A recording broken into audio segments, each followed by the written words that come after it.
Boa tarde, bem-vindo a mais um programa da Aliança Evangélica Portuguesa. Já ouviu falar das parábolas que Jesus contava? Eram histórias que Jesus usava para ilustrar certas lições de vida. Neste caso, hoje vamos refletir um pouco sobre a parábola do semeador, que nos ensina sobre o que pode acontecer quando as pessoas ouvem falar de Jesus, seja através de programas como este, lendo a Bíblia ou indo à igreja, por exemplo. Em qualquer um dos casos, a palavra de Deus é como uma semente que é lançada nos corações. E é sobre este assunto que hoje vamos então conversar com o nosso convidado, o pastor António Palma. Olá, pastor, obrigada por estar aqui connosco. Olá, boa tarde. Se calhar nada melhor do que enquadrar os nossos ouvintes partilhando um pouco do que é que Jesus contou nesta parábola do bom semeador. Ok, esta é uma parábola muito interessante e, na verdade, é muito relevante entender que Cristo, depois de viver e de estar algum tempo no ministério, as multidões começaram-se a juntar à volta dele. Estavam interessados em ouvir a sua mensagem, aquilo que ele tinha para dizer e, de facto, juntavam-se frequentemente à volta dele. Nesta ocasião, eles vieram ter com Cristo e, mais uma vez, ele satisfez o seu desejo, a sua necessidade e acabou por contar uma história, uma parábola que pretendia ilustrar uma lição. Nesta parábola, fala-nos de um semeador que saiu para semear e, ao semear, a semente caiu em diversos locais. Uma no caminho, a segunda caiu no terreno rochoso, entre pedras, a terceira caiu numa zona de espinheiros e a quarta, então, em terra boa. É interessante ver que Cristo estava a falar dos diversos tipos de pessoas que recebiam a palavra e seguramente ele também estava a pensar que, apesar de ter estas multidões seguindo, acabava por entender que eles recebiam a mensagem de formas completamente diferentes. Uhum. E então, o que é que cada terreno nessa história se traduz nessas pessoas diferentes? E se calhar nós vamos com certeza encaixar numa delas. E isto também tem muito a ver com a forma como o nosso coração recebe aquilo que nos é dito.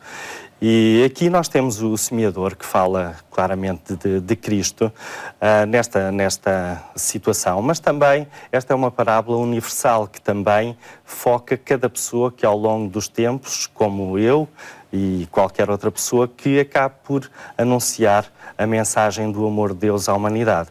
Então, quando essa mensagem acaba por ser anunciada, caem diversos tipos de coração. O primeiro é um coração duro, um coração que não está predisposto para ouvir, para entender as coisas espirituais.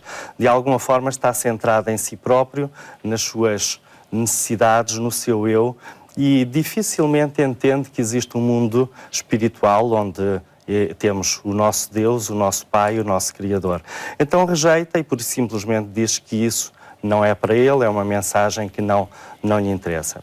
A segunda acaba por nos falar de alguém que recebe a mensagem, e Cristo aqui na passagem fala um pouco acerca disso, que recebe a mensagem e recebe com muita alegria. Imediatamente aquilo parece algo de entusiasmante.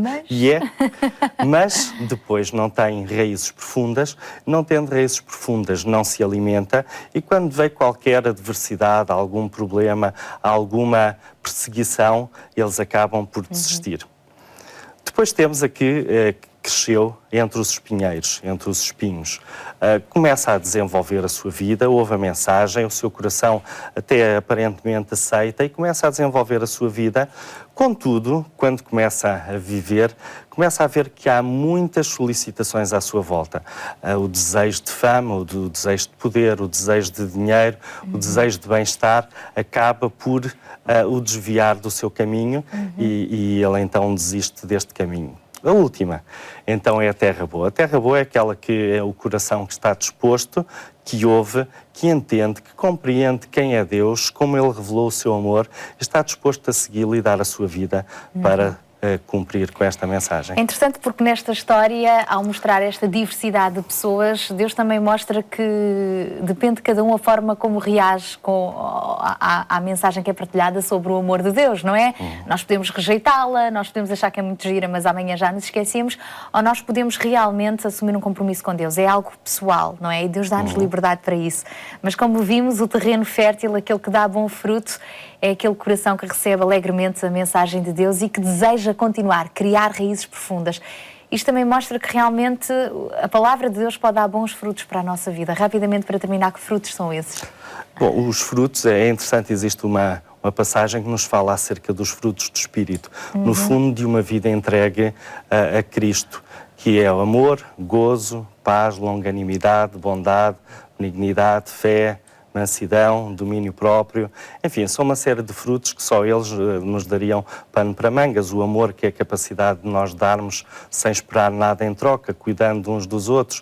A paz, que é algo que nós procuramos, uma paz interior, uma paz que nos dá a certeza da segurança, o gozo no meio de todas as circunstâncias, no meio de todas as dificuldades, ainda assim ter uma vida que nos dá prazer e que nos ajuda a viver sempre com alegria e esperança em cada momento. E quando partilharmos o amor de Deus, devemos semear sem medo e Deus cuidará do resto. Sem dúvida, sem dúvida. E Obrigada por ter estado aqui então a partilhar um pouco desta parábola connosco. A palavra de Deus pode de facto dar bons frutos agora e para sempre, para a eternidade. Tudo depende dos corações que a recebem. Então, por que não criarmos mais expectativas ao lermos a Bíblia, procurarmos perceber aquilo que Deus verdadeiramente nos quer falar através dela? É o desafio que nós lhe queremos deixar para que o seu coração seja um bom terreno para a palavra de Deus frutificar. Afinal, nem só de pão viverá o homem, mas de toda a palavra que sai da boca do nosso bom Deus. A propósito, temos hoje para lhe oferecer um devocional para o acompanhar nas suas leituras bíblicas diárias, para o receber, contacte-nos através dos telefones e endereços que estão agora em rodapé e visite-nos também em aliancaevangelica.pt. Nós voltamos a estar consigo logo à noite com o nosso programa de rádio na Antena 1 por volta das 22h45 e aqui na RTP2 na próxima terça-feira por esta hora para falarmos sobre como conhecer a vontade de Deus. Até lá, se Deus quiser. A luz das nações.